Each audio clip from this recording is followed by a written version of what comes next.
Hello.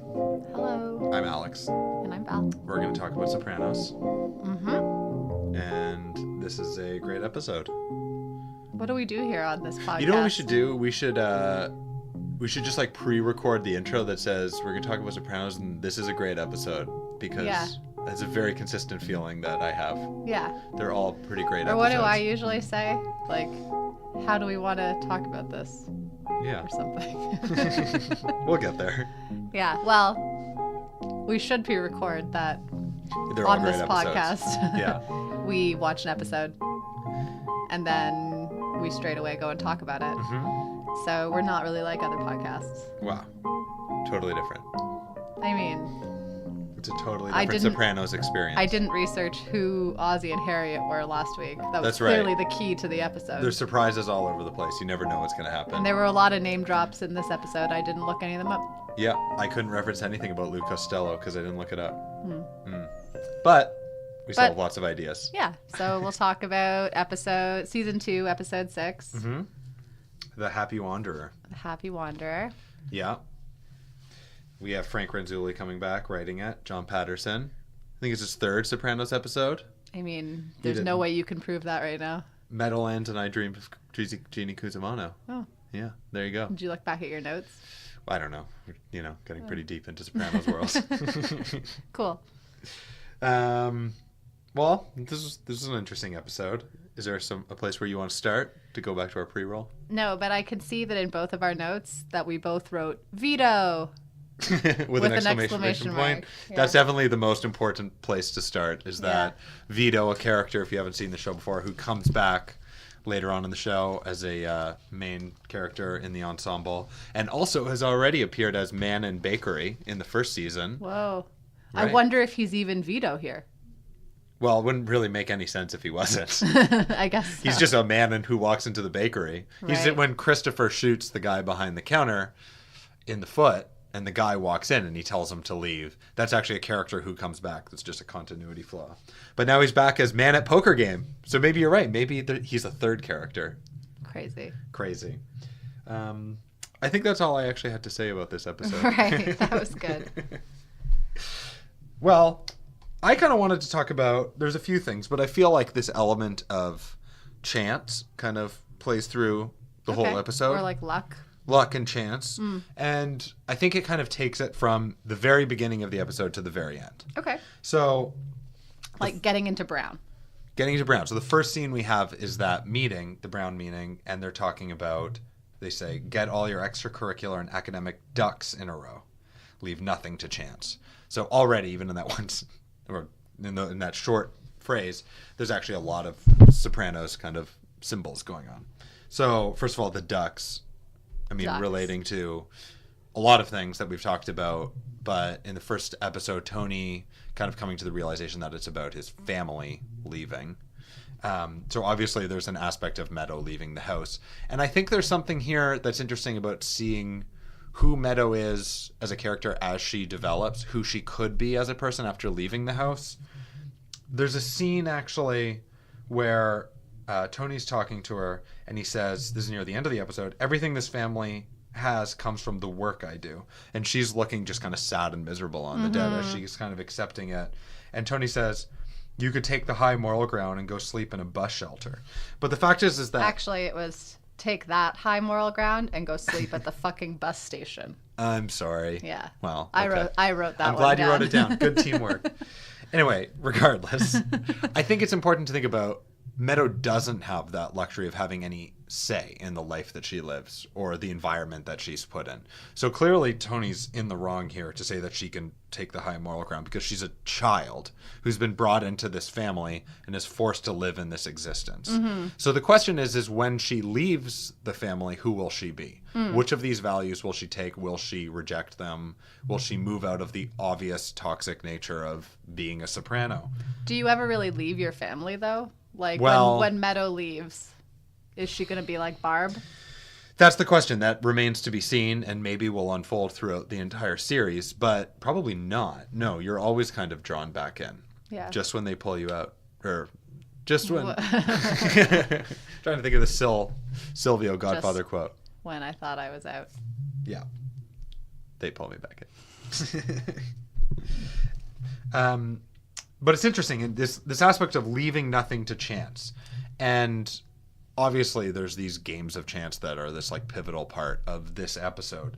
But I thought it was really interesting because Dave Scavino, who becomes this main character in this episode, is drawn to chance and to luck. And he says at one point to Tony, I'm just having like this shit run of luck. Yeah. My luck will change. Yeah. As Tony is being really imposing and kind of like forcing himself on him and has kind of backed him into this corner. And the impact of Dave being drawn and reliant on chance has negative repercussions on Eric's life. So again, as a child of that family, he has no role in relying on chance. Right. He's actually a very talented together kid, but the fact that his dad is drawn to these things has this negative impact on him, whereas Meadow doesn't. So, we see both of them as kind of like talented youth. They're both like kind of singing. He's like... Eric is super great at bass. He's an amazing bass player. Yeah, it's a great sound. As a professional musician, my ears were bleeding by the... I loved it. It's okay. Actually, the bass playing was fine. It sounded like they just recorded it through a $80 guitar amp, but that's okay. Very unimportant. Nonetheless, talented kid. But because things are left to chance, and because his dad is relying on his luck, his entire life trajectory is impacted. Whereas Meadow is kind of just constantly rewarded. Even though she has this moral conundrum to deal with, she's given this car, she gets a solo. Carmela says, "That's a lucky break. I wonder what happened." So there's actually, in some ways, like they're manipulating the situation or just kind of like engaging in their own business in a way that negatively affects others, but always kind of comes back to benefit them. It was interesting how when they were having that conversation at the end of the episode where Meadow was upset and Tony was yelling, and Meadow starts to kind of like stand up for the morality of the situation. Yeah. He turns to Carm and he's like, "That's you talking." Because they both kind of live in that. Well, I mean, everyone who's connected lives in this kind of tricky space where they're complicit. Yeah. Which is like, I think, different from Eric in some ways, because Meadow does know what's going on, basically, right? Like Eric had no idea. This was like out of the blue for him. That's right. I don't know. Yeah. And it's interesting, too, in the scene between Meadow and Eric, where they're talking right before Eric kind of like storms off and actually like opens that door to outside and kind of like leaves, which is interesting to think of him as a character who kind of like rejects what's going on, like exercising his control and his decision making to kind of detach himself from the injustice of what's happening. And it's interesting that Meadow says to him, "And what? You're innocent in all this." So yeah, because he totally is. I didn't. No, get but that. I feel like Meadow is actually questioning that when she turns to him. She says, like, "What? You're innocent in all this?" Or like, "Your dad is innocent in all this?" The irony is that... Well, she's not. Like, she's complicit. That's the thing. Like, I don't know why she would assume that he's also... I mean, you're absolutely right. I mean, Eric's done nothing wrong in this. He's completely a victim. And yet Meadow is kind of like turning it against him. And I don't think that she's right. And she is misplacing her kind of judgment of the situation and her anger. But I think that's interesting too, because it's almost like what we've seen Tony do in the past. Like when he's kind of cornered and knows he's done something wrong, he'll kind of flip it and like throw something at the other person that then they have to deal with. Right. It's interesting because for me, it's almost like Meadow is almost like an answer to the puzzle we were just talking about of like, who will Meadow become? Well, that's a step towards becoming more like her family. And taking all those ugly things from the way that they interact with the world and internalizing them and becoming that person. Because, I mean, Eric is obviously completely innocent, and his dad, Davey, it's questionable how innocent he is. He's not completely innocent. And yet, to kind of come away from it as a black and white feeling that, well, he deserved it. He deserved it. Yeah. Is also problematic. Totally. So, and I think Meadow's caught in a difficult position. So it's imperfect and there's really, it's kind of a lose-lose for her. But it is interesting how in the end it comes with this like moment of realization from Carmela, like, oh, that's a lucky break. Well, this kind of interplay between luck and who it affects and chance and how it's kind of affecting all the players in the story are really interesting. Meadow is also wearing a super racist costume. That's a great point. So there's that also. Yeah, that's good. Okay, well, what does that lead you into? I don't know. You go ahead. Okay. How about this Happy Wanderer, the title? Tony talking about the Happy Wanderer. Yeah, I liked that segment where he brings this up to Melfi and he talks about like how she makes him a victim. Yeah. Now he I resent you making me feel like a victim. And like now he's this patient, like that there's kind of this divide between either people who go through life with these empty heads or whatever, or clear heads or whatever he calls it. Yeah. And then there's this other side of the coin, which is someone who like needs help. Right. I think that's like an interesting black and white. And then I guess the other thing, like he's like, I don't know who I'm angry at. Like he seems to be really angry at people who can go through life that way. Yeah. And he talks about, for me, I feel like anger, like Tony's anger is a really central theme of the second season. And that's something that like this season is really kind of trying to examine and kind of like get to the bottom of, like in terms of like Tony figuring out where it's coming from. It's funny when he said, or it's not funny, but it's interesting when he says, I've got the world by the balls, but I can't help feeling like a loser. So I feel like maybe part of it is like Tony's reaction to feeling like a loser or feeling unhappy is to respond with anger, because we've seen that a lot. Like when he doesn't know how to deal with something, or he doesn't have like a certain sense of conclusiveness to dealing with ambiguous issues, sometimes he does respond in an angry way. So it's almost like a coping mechanism of his. And so he's wondering where the anger comes from, but he's also incapable of dealing with ambiguity and has these kind of like very kind of like cold cut definitions of how everything happens, and he just kind of like can't deal with things that are not settled, and so he maybe like responds with anger, and maybe that's a reason why that's kind of popping up. There were also, I don't know, in that conversation there were definitely some moments where like both he and Melfi kind of like render each other silent. Like the therapeutic relationship I think in this season is also really different, like since Melfi's taken him back. And I don't know that like she doesn't really seem to be capable of getting him to get to the point of some of these issues either. They kind of like are attacking each other or something like that. And it's less about actually figuring out what it is. Like it's more almost like a critique of one's personality. Rather than kind of asking the right questions. I know that's kind of a little bit unrelated, but... Well, we've also talked about Melfi becoming more like Tony. And her responding to Kupferberg in angry, kind of Tony-like, childlike ways. And so, I mean, that kind of completely makes sense. Yeah, but the Happy Wanderer thing, like, I don't know, again, like, he brings up Gary Cooper again, right? Like strong silent type. Yeah, you're either like that or you're like this kind of thing. Yeah.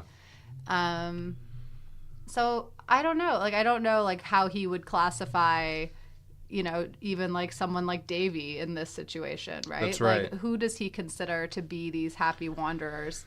I can't think of anyone except for his uncle he never knew about, Urkel. Yeah.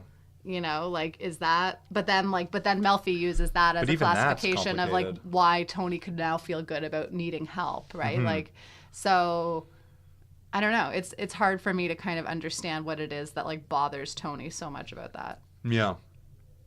It's clearly, like, a preposterous worldview, though. I mean, to break things down into people like him and the Happy Wanderer, I mean, it really plays into that, like...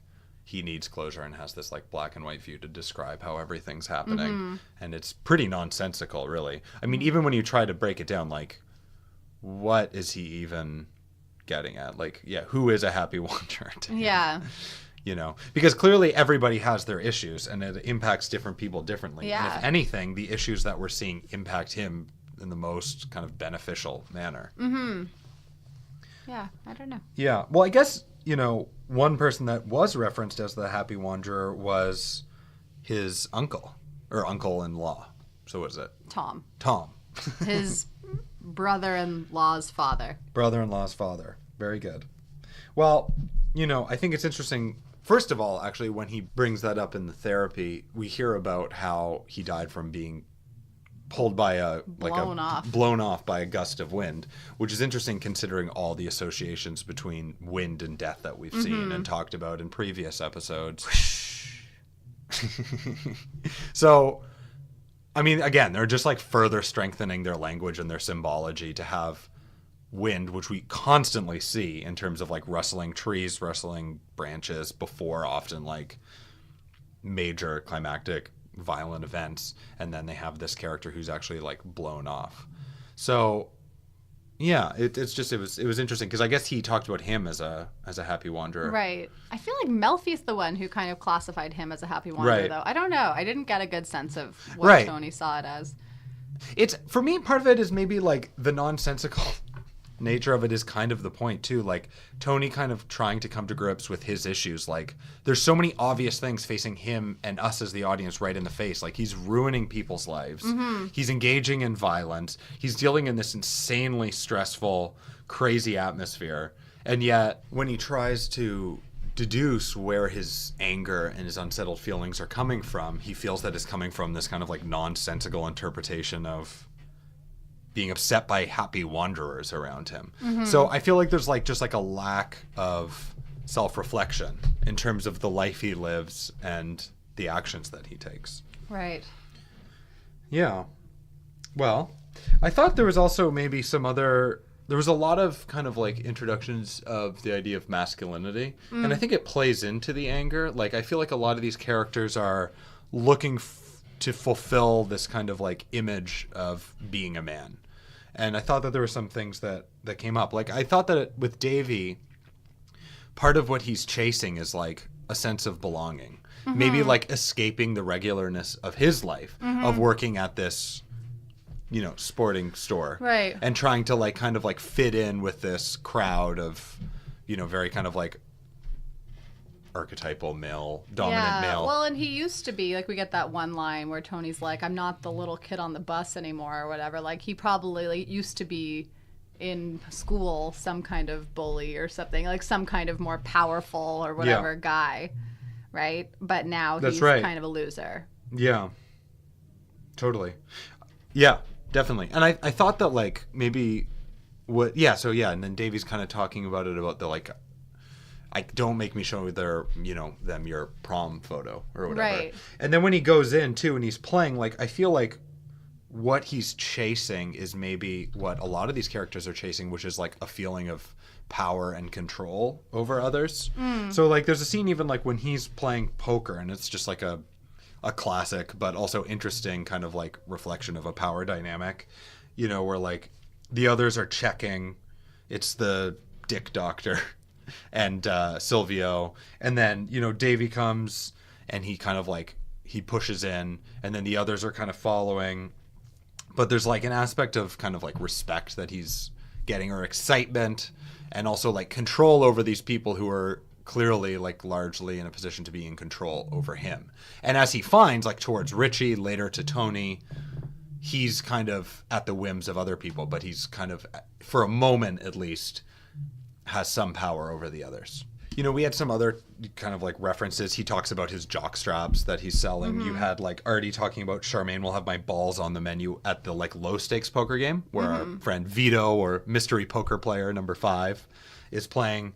So, he's obviously craving a higher stakes poker game than that low stakes one with Artie, where he's leaving and, is, I guess, in some ways like coming across as like emasculated by not being able to participate in that game. Whereas at the executive game, it's just like all dudes who are just like playing for like days on end. Right. And like, yeah, completely like in that kind of like male milieu or whatever. Right. Well, and like I think the Dick Doctor, as you called him, is an important Dr. Dick is an important character, and Polly's trying to. He's a very important character. You're right. Yeah, actually, he's my favorite. I think character that he's the key to the whole show. No, but like there's definitely in terms of this masculinity, right? Like Polly's making all these Viagra jokes and like making motions about the size of people's penises. Yeah. We've also talked about, in terms of control, the cigar kind of often showing up as an aspect of we control. had them a couple times this episode. There was a couple. Actually, there was a really interesting one with Tony and Richie. Because I think it was kind of like a complicated reading. Often it's just like Tony's in a position where he is in control. And sometimes that's like brought into question. Like, for example, when Melfi calls him to bring him back into therapy.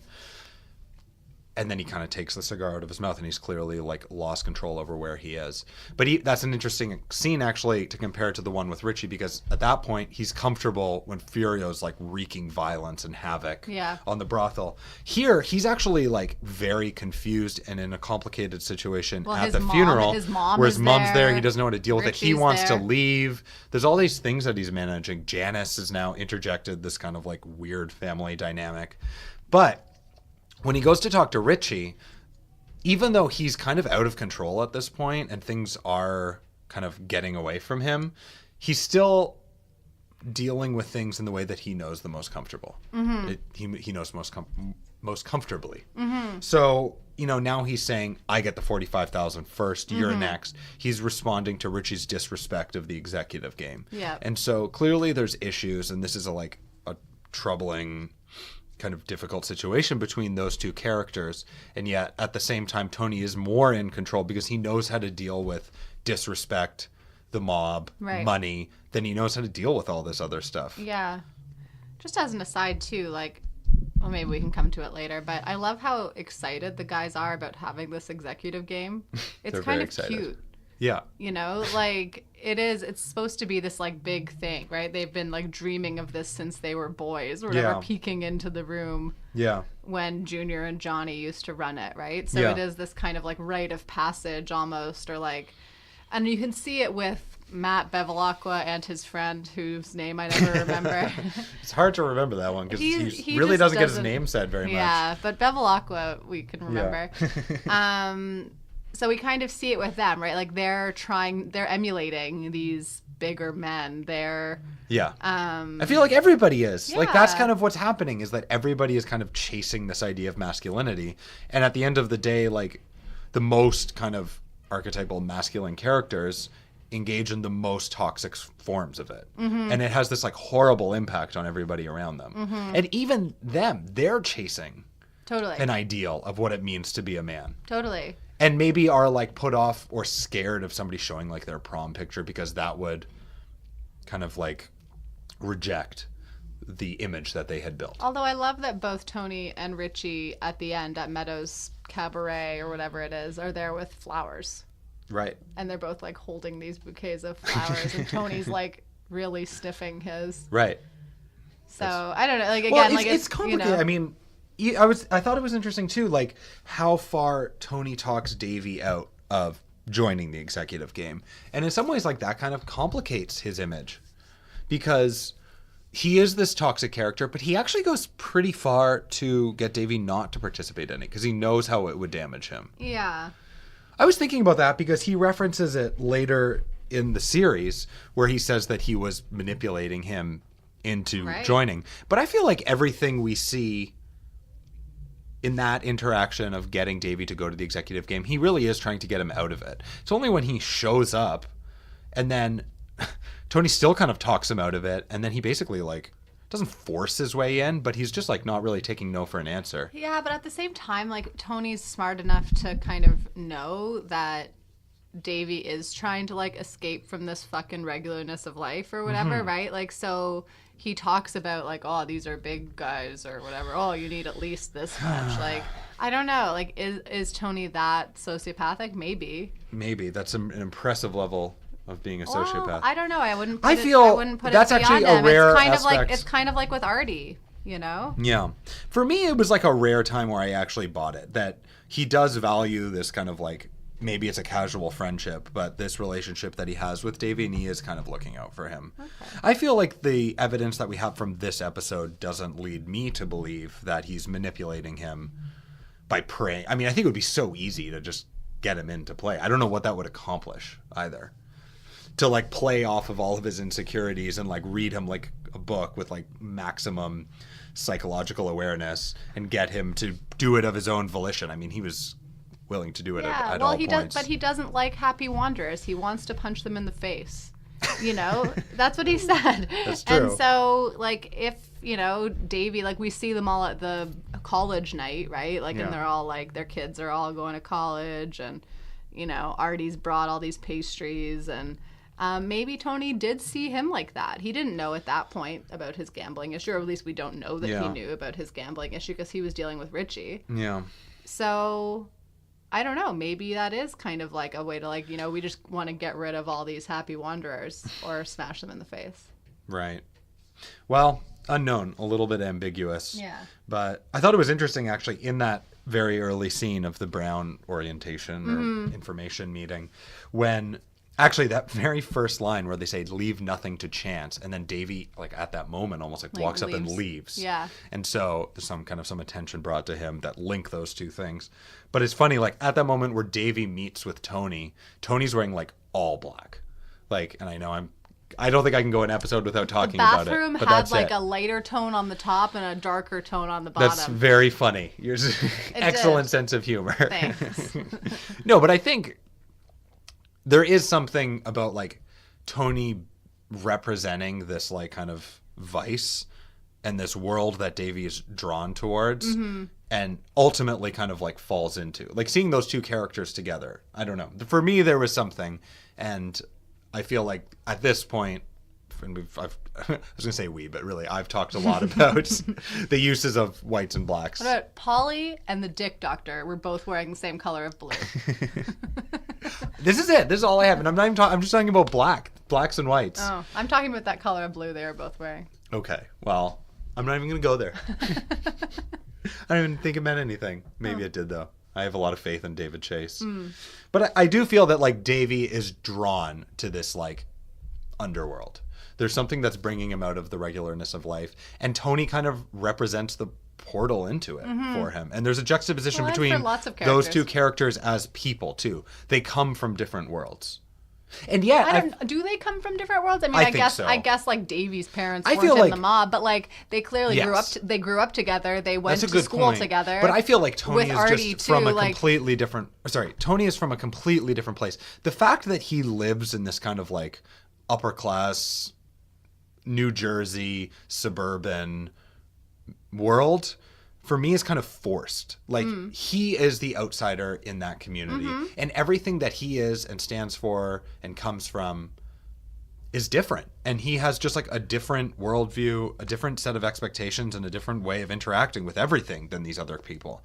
And when they come into close interaction, unless there's somebody like Artie, who's still kind of drawn into a lot of the worst parts of it, but manages to keep his distance sometimes, probably through the benefit of having Charmaine. He can kind of maintain somewhat of a close friendship and yet not be completely pulled under.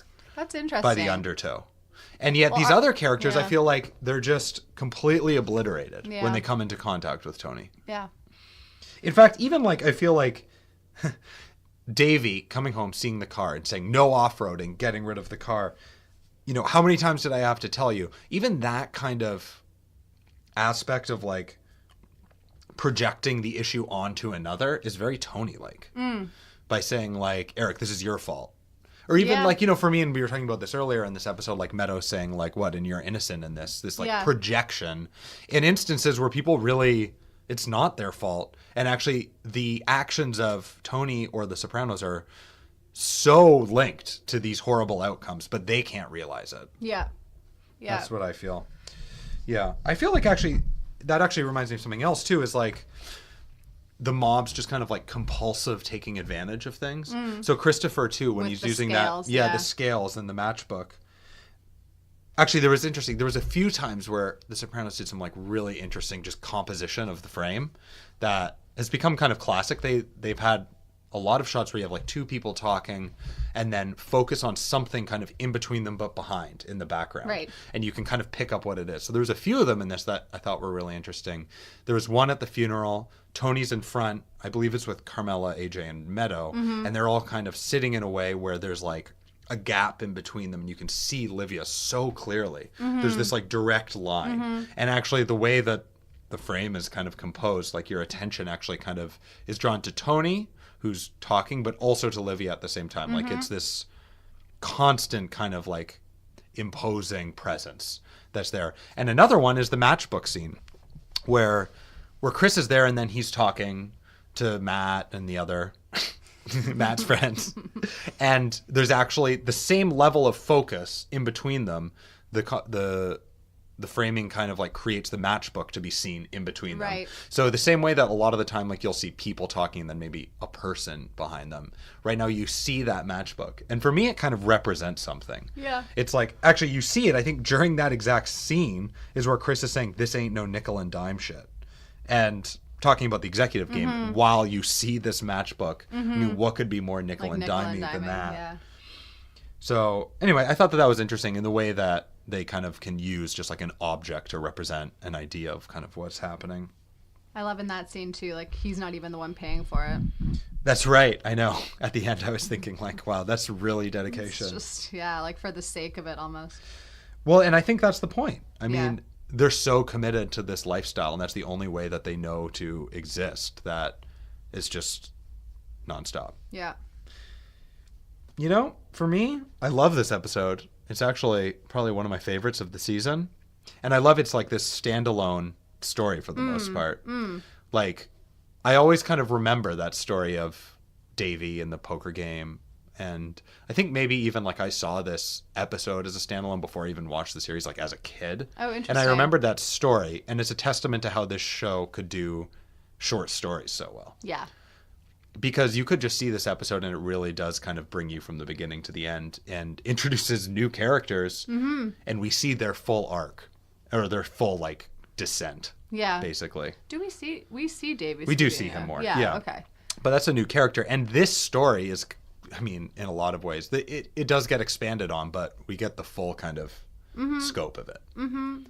But that being said, as much as I love this episode, I feel like that's kind of what I have to say about it. Yeah. Probably one of our shorter episodes. We but also got some food delivered. we also got some food delivered, so maybe we'll eat that. Yeah. Take that as our cue. Yeah. Thanks for listening. We'll be back. And looking forward to talking about more Sopranos.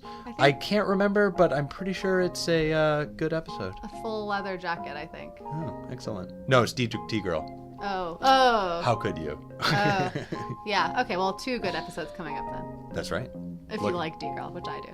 I do. Okay. I like them all. They're all good episodes. Yeah. So yeah, we'll just get that pre-roll going and say it's a good episode. It's a good episode. And where do we start? Well, Bye. tune in.